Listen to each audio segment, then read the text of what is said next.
Akkam jirtan kabajamtoota fi jaalatamtoota hordoftoota sagantaa keenyaa baga nagaan gara sagantaa seenaa fi aadaa keenyatti dhuftan. Seenaan uummata Oromoo bu'uura eenyummaan immoo utubaa qabsoo fi guddinaati.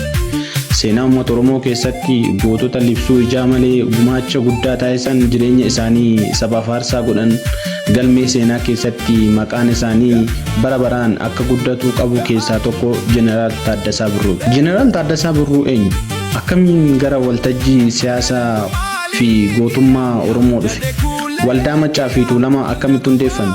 Murteen du'aa fi hidhaan umurii guutuu akkamitti irratti murtaa'e? Har'a dookimentaarii seenaa gadi fageenya qabu kanaan jireenya qabsoo fi aarsaa goota guddaa kanaa waliin dhiyeessina.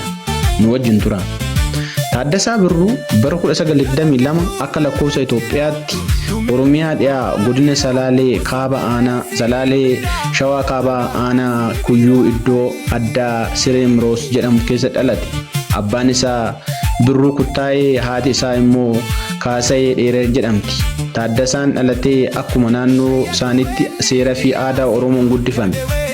Ijoollummaa isaatiin nama jabaaf qaxalee fi barnoota amantaa aadaa fi xiyyeeffannoo guddaa kennaa ture. Haa ta'u malee bara 1936 keessa akkuma weerarri Itaalii Itoophiyaan jalqabeen jireenya Taaddasaa ijoollummaatti jijjiiraa guddaa keessa galte. Taaddasaa Birruu waggaa 14 keessa otoo jiru Arbanyoochi wajjin hidhannoo kaasee weerartuu Itaalii mormuudhaan bosona seene.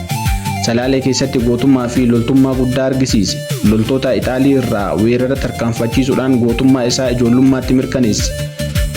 Lola kana keessatti to'annoo waraanaa Itaalii jala galuun booji'amee ture. Yeroo muraasaaf iddoo hin seennes akkasumas gootummaa fi abshaalummaa isaan bakka hidhanitti ba'uudhaan gara qabsootti deebi'e.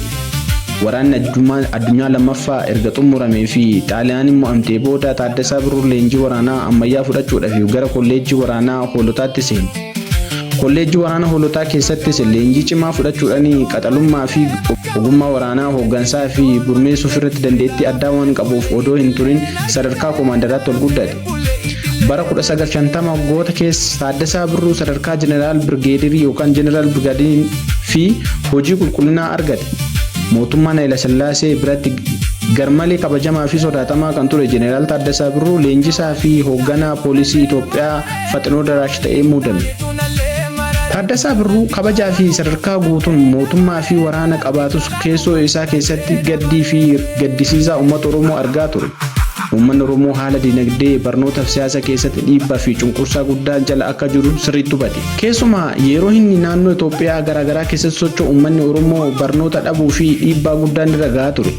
Jeneraal Taaddasaa Birruu sagantaa barnootaa waltumsuu dandeessisu kaambeej yookaan immoo adult lecture campaign jalqabsiise. Barattoota ogeessotaa fi dargaggoota Oromoo walitti qabuudhaan barnoota bal'isuuf hojii guddaa hojjete. Bara 1963 keessa seenaa Oromoo keessatti tarkaanfii baay'ee murteessaa tokko fudhate. Waldaan walgargaarsaa Maccaa fi Tuulamaa akkasumas Maccaa fi Tuulamaa jalqaba irratti akka waldaa walgargaarsaa guddina Wallaggaa fi Shawaatti yoo hundeeffame illee yeruma sana keessatti hayyoota fi gootota Oromoo kutaa biyyaa hunda dhufan irratti walitti hundaa'e.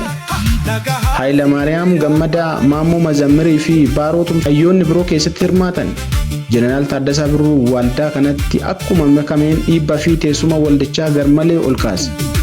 Humna poolisii waraanaa keessatti kabaja guddaa waan qabuuf uummata Oromoo miliyoona biratti lakkoofsaan waldaa kanatti akka makamu isaan taasise.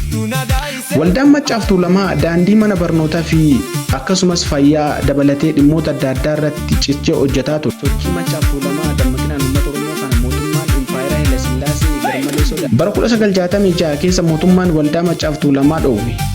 Taaddasaa Birruu fi hooggantoonni biroo irratti shira yaaduudhaan dhukaasa cimaan Impaayera irraa raawwatameen bu'uuruma kanaan qabamee gara mana yakkaatti yakka jedhamee itti murtaa'e. Bara 1966 keessa mootummaan waldaa Maccaa fi Tuulamaa dhoowwe. Jeneraal Taaddasaa Birruu, Maammoo Mazammirii fi hooggantoonni biroo qabaman. Manni murtii Hayila Sillaasee Jeneraal Taaddasaa Birruu fi Maammoo Mazammir irratti murtee du'aa murteesse. Maammoo Mazammir bara 1968 keessa fannifamee wareegame. Haa ta'u malee Taaddasaa Birruu waraanni fi uummata biratti kabaja guddaa waan qabuuf dhiibbaa sodaa uummataatiin murteen du'aa gara hidhaa umurii guutuutti jijjiirame. Taaddasaa Birruu waggoota baay'ee hidhaa keessatti tures kaayyoo fi sabboonummaa isaa hin daganne. Bara 1974 keessa fincilli uummataa barattoota Hayila Sillaasee diige. Mootummaan Dargii aanga'oota akkuma dhufeen hidhamtoota siyaasaa hunduma gadhiise. Jeneraal Taaddasaa Birruu sidhamee ba'ee gara Finfinneetti deebi'e. Uummanni Oromoo gumaacha guddaa isa simate.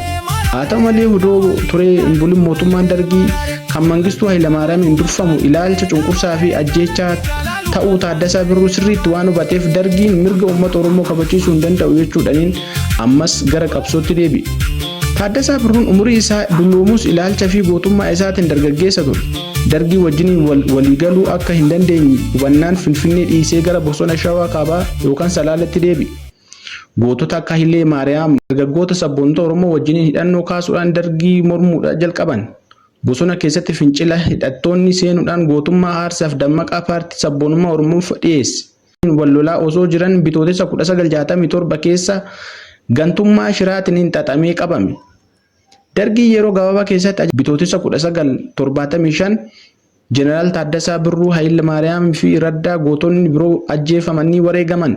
Waldaan Maccaaf Tuulamaa inni jalqabaa babal'isuu fi aarsaa baase har'as dhaloota Oromoo biratti akka faana fi ibsaa seenaa guddaatti yaadatama. Gootummaan isaa dhalootatti ce'ee jira. Kabajamtoota hordoftoota sagantaa keenyaa, seenaa Jeneraal Taaddasaa Birruu seenaa jaalala saba gootummaa fi aarsaa isaa dhuunfata. Dhaloonni har'aa seenaa goota kanaa seenaa unkaa fi ilaalcha jabaa jechuudhaan dirqama dhalootaati. Sagantaan keenya guyyaa har'aa asumarratti xumurama.